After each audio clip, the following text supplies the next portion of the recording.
But I want to start with the definition of academic entrepreneurship so that we're all on the same page. So, academic entrepreneurship, or an academic entrepreneur rather, is generally a person that works in academia, university scientist. Usually, this is a professor. Sometimes it can be a PhD student or a postdoc. But this is a person in academia that sets up a business or a company in order to commercialize the results of their research. Um, and I'm just noticing, I copied this definition from an old write-up I did for my accelerator, and I'm seeing my very dichotomized his or her. I will update that. But I also want to note here that universities are often entitled to royalties for research like this. And that is, or entrepreneurship like this, rather, that is because they basically were your seed funders.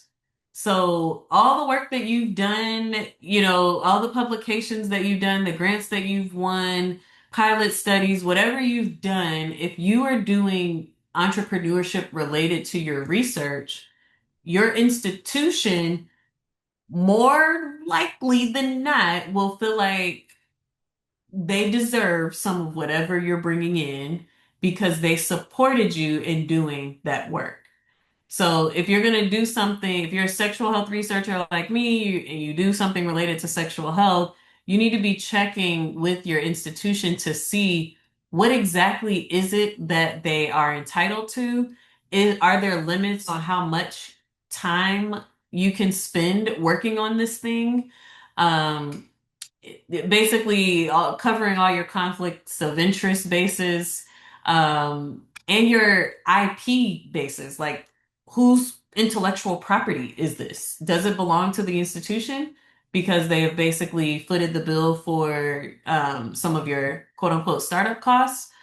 Or does it belong to you and the institution just gets a cut of your profits? Like, I would really, if you're going to pursue the traditional path of like research commercialization, really think about the institutional liabilities that you need to be considering. I also want to get you all thinking about entrepreneurial thinking applied to academic expertise. So, a lot of times when we think about academic entrepreneurship in its most traditional sense, biotech stuff comes to mind, patents, people who founded the pacemaker, all these people come to mind. But you can also do ventures related to things that you know, like I mentioned before. This can be related to consulting, nonprofits, training programs like me, Professional Development Institute, same for the Intersectionality Training Institute. These were, this is something that Lisa knows inside and out, and she started a business focused on training other people in it. Um, the goal for a lot of folks is to sustain their impact or increase their impact, diversify their funding opportunities, increase the reach of their work, and to generate revenue. Like, revenue is not the only goal here. Looking more specifically at research commercialization.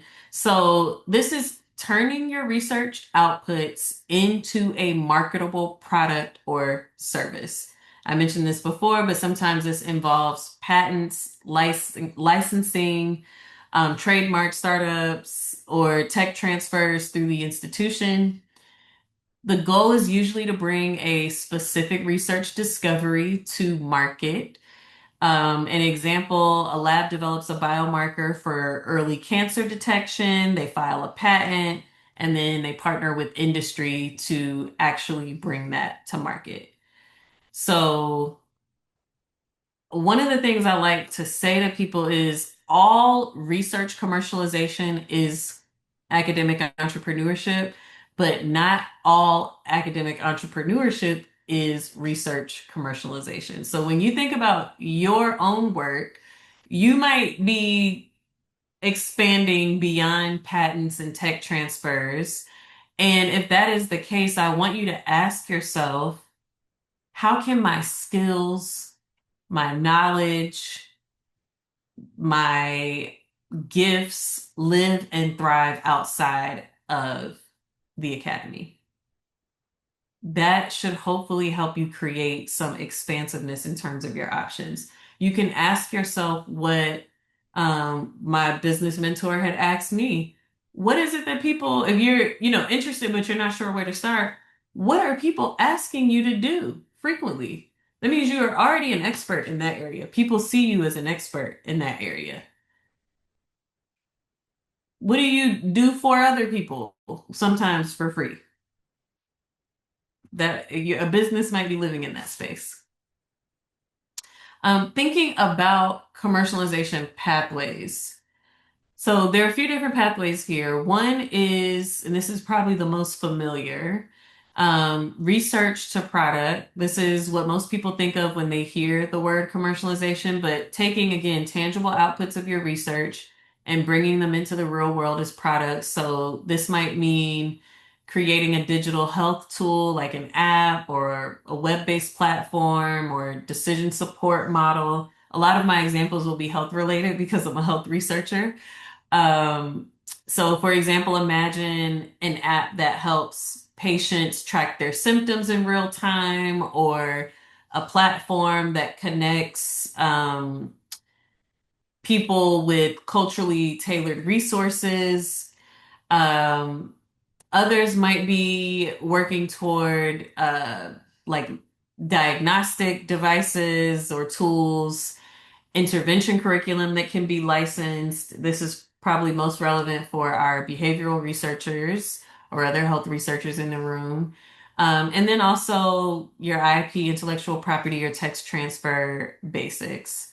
Then you also have the skills to service pathways. This is where you don't necessarily commercialize the research product, but again, this is where you're commercializing your expertise.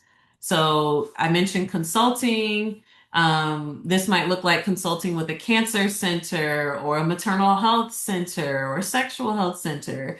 It might look like consulting with community organizations or even policy groups.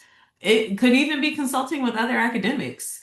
Um, you could also be a person that offers workshops or trainings or evaluation services. And again, it could even look like building institutes or labs or B corporations. Um, those were the benefit corporations that I described earlier on in the presentation. So for me, I again took my expertise in mentoring and career coaching, and turned that into a business that serves scholars. So more skills to service pathway here. There's a third pathway, and this is a hybrid or an alternative. This basically blends the two that we just mentioned, so research to product and skills to service. And that can allow for a completely different venture to be born. So, for example, you could build a nonprofit venture that aligns with your health equity research. So, some people, for example, have set up nonprofits to deliver screening services or patient navigation services for underserved communities using their research as the evidence base. Um, Others have formed community partnerships that attract foundational funding. I've also seen, I feel like this is an example of a hybrid. People are starting to turn their labs into nonprofit organizations, to make themselves competitive for funding outside of academia, which I think is brilliant. Um, and yeah, make themselves competitive for the additional funding, but also not entirely dependent or reliant on that funding. And it also allows them to have a greater sense of ownership over that as well. Social ventures are also an option here. These are businesses that are exist in existence to address a social problem, like disparities, for example, in survivorship, while still generating revenue. So hybrid pathways are often a good fit for folks like health equity researchers because they allow us to prioritize impact and justice while building sustainability at the same time. Thinking about funding and sustainability options, is important. Y'all might be like, okay, all of this sounds great, but how do you actually sustain it financially? So thinking about funding your company or supporting it is going to be really important. And you should be doing that from the outset. A lot of people think about what the mission and goal is and the offerings will be, but they don't think about how are you actually going to make money from this. There are federal grants if you're interested in that pathway to support you getting started or off the ground. The SBIR and STTR grants, those are specifically designed for research commercialization. So they're great if you're building a product or a device, especially, but they could also be used for the service pathway as well. Tons of foundations and philanthropies want to fund innovative approaches as well. And then corporate partnerships. I feel like this is often overlooked. But tech companies, pharmaceutical companies, I know, and even health systems are often eager to collaborate, especially when your expertise can help them solve problems that they care about. So, in other words, commercialization doesn't mean you're on your own financially. It means there are other streams that can support your work. I'm curious to know what examples have you all seen for academic entrepreneurship?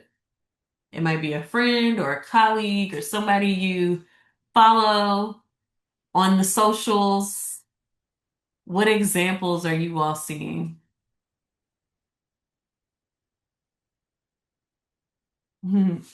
ITI, absolutely. So Lisa is deep in intersectionality and founded this company. Amber says me.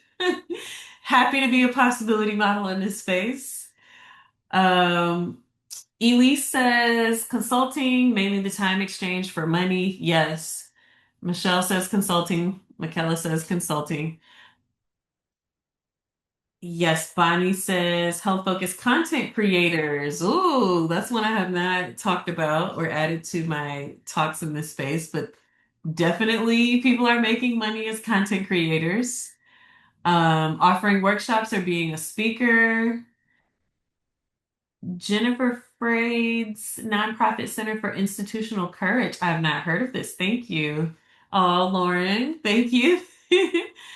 Zakia, yes, NFC, NCFDD, Happy, yep, get a life PhD, Kimmy Doll, yes, yes, excellent. Okay, these are all wonderful. Um, Labia, I hope I'm pronouncing that right. If not, please give me the phonetic pronunciation in the chat. Does writing a book on career research and promoting that work count? Um, I think it counts if there's business involved, like if this is monetized. Some people monetize after they've written a book with speaking, with workshops, with consulting. So if you monetize it, then absolutely that could count. Yes, Ashley mentioned training and consulting, folks that have fully broken off from the academy. Yep, there are a lot of those folks.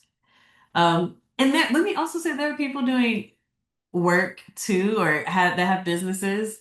I I'm like I didn't mention that I also have been a real estate investor. And once upon a time I flipped houses. All right. So and that was like while I was in academia. But saying that to say there are people who are doing things that are not adjacent to their work in academia at all. Like people who own, I was talking with a colleague earlier this week, bakeries or coffee shops, event spaces.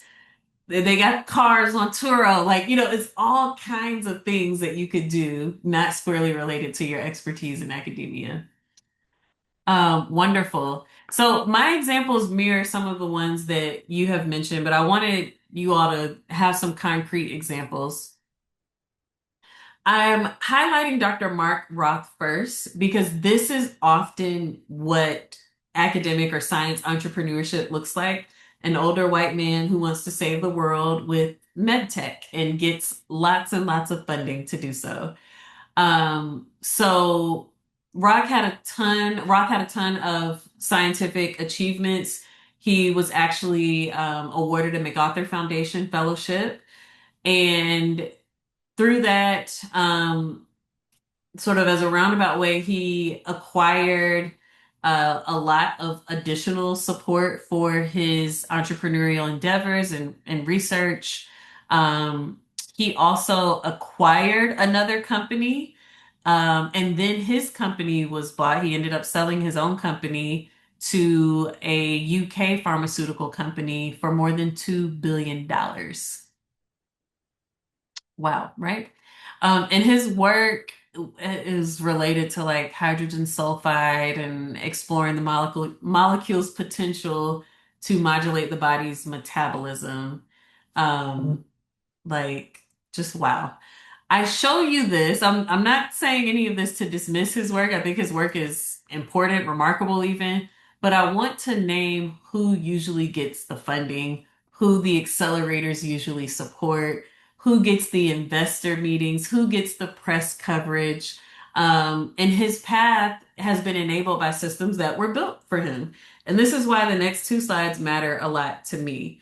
I want to highlight that science entrepreneurship also looks like this, right? There are a lot of women of color faculty who are monetizing their research.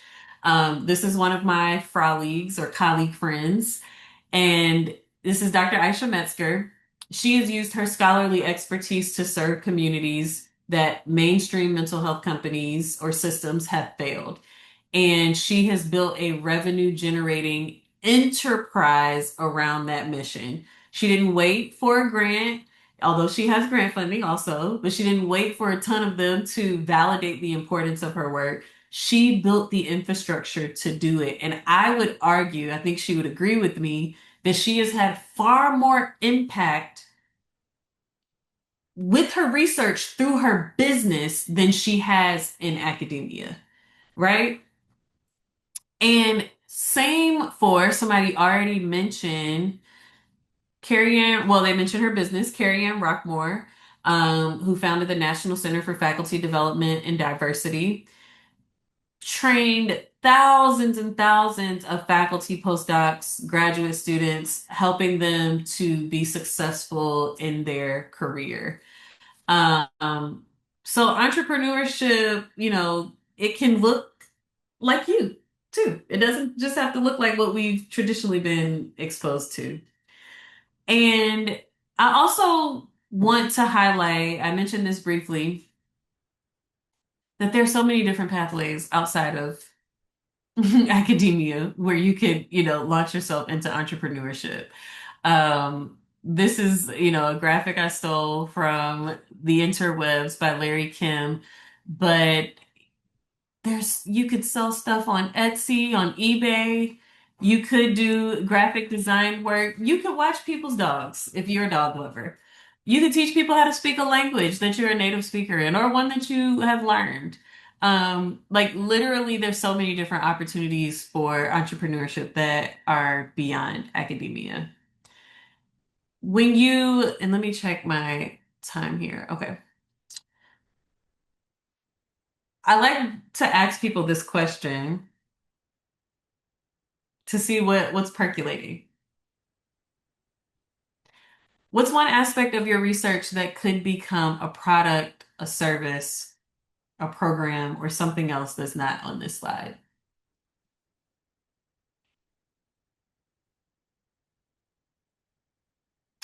Ooh, a data model. Okay, absolutely. And that's something we were talking about the exchange of time for money. When you have a model, that's something that can be sold over and over and over again, or even the training in that model.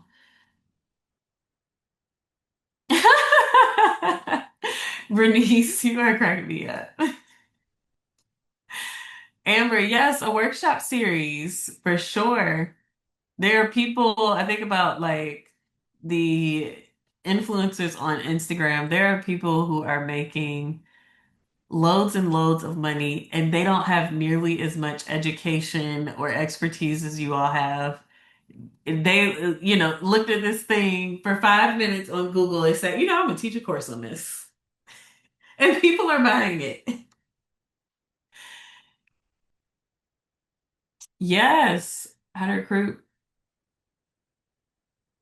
Yeah, Michelle, I feel you. As a person who now has a family, you talk about wondering how folks have the bandwidth and energy to do more work in conjunction with a full-time tenure track job while having a family, etc. I respect this so much. I think my mom used to say this. This was back when I was dating, um, and she would be asking me like how a certain, situationship was going. And I might give excuses to said person about why I wasn't getting any calls back or why they weren't spending time with me. And she would say, people make time for what they want to make time for. So I say this too. If you want to have a business, you will find time to make time for doing business things. Inevitably, you will have less time to spend on your academic work. Inevitably, you will have less time to spend with your family.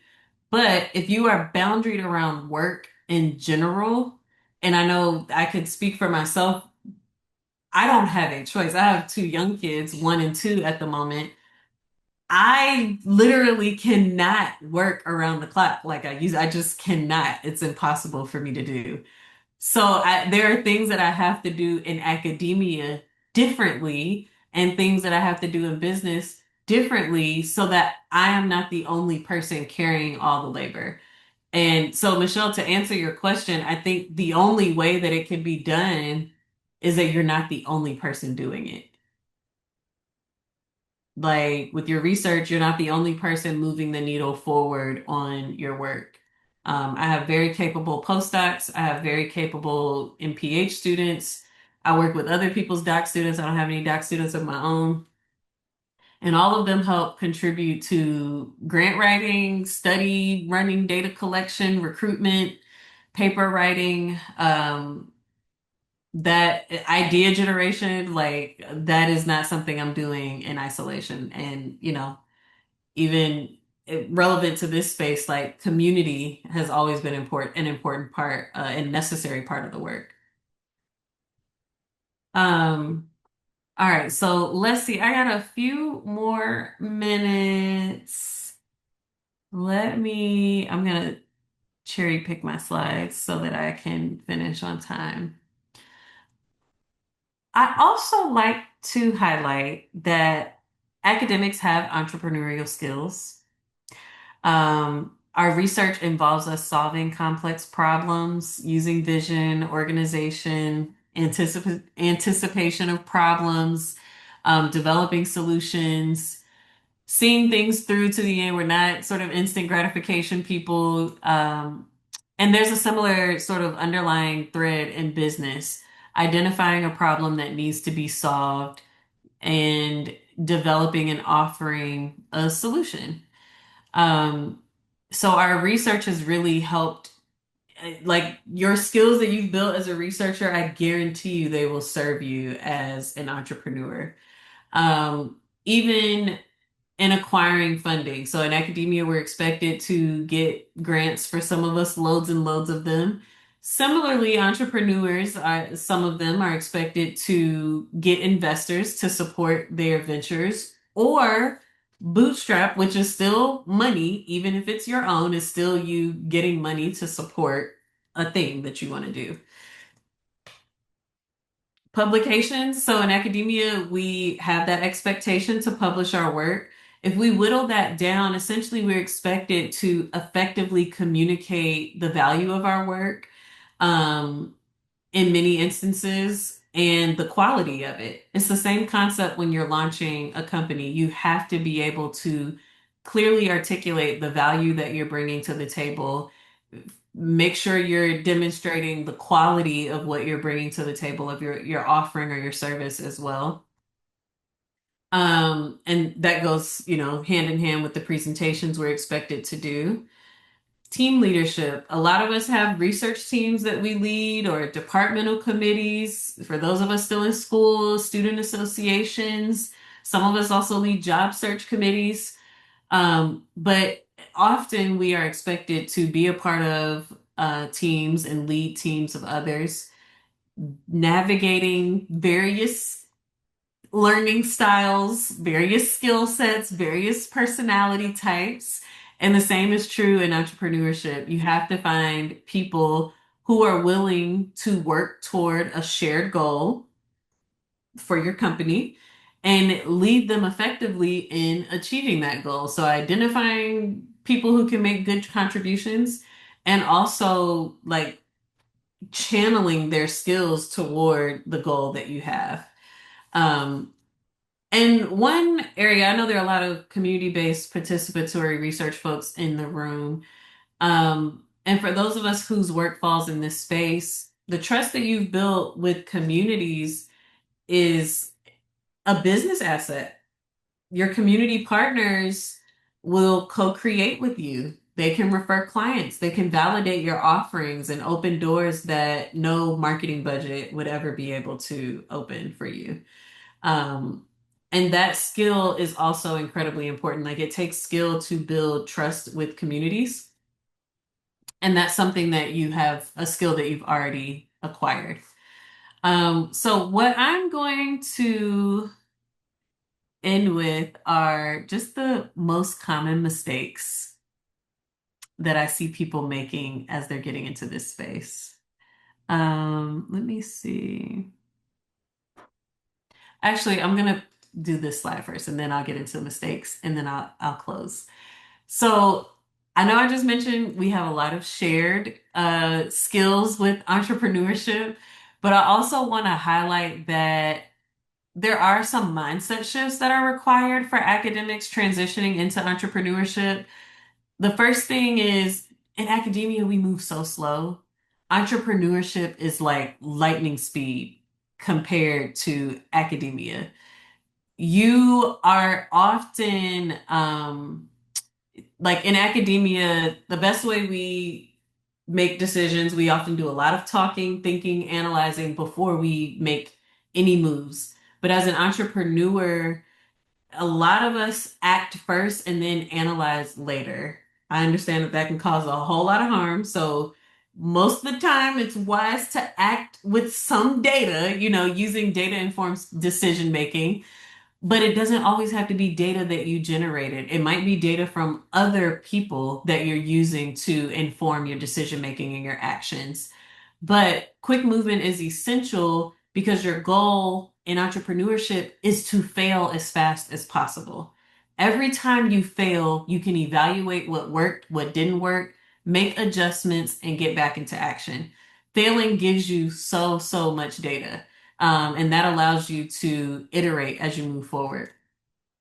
In academia, we study problems, and entrepreneurs are focused on solving problems. If you're an action-oriented researcher, you're already two steps ahead here. In academia, we often function in constraint, like I mentioned earlier, and entrepreneurship allows us to create possibility. So, as an academic at a university, I'm embedded in an environment now, especially of shrinking resources.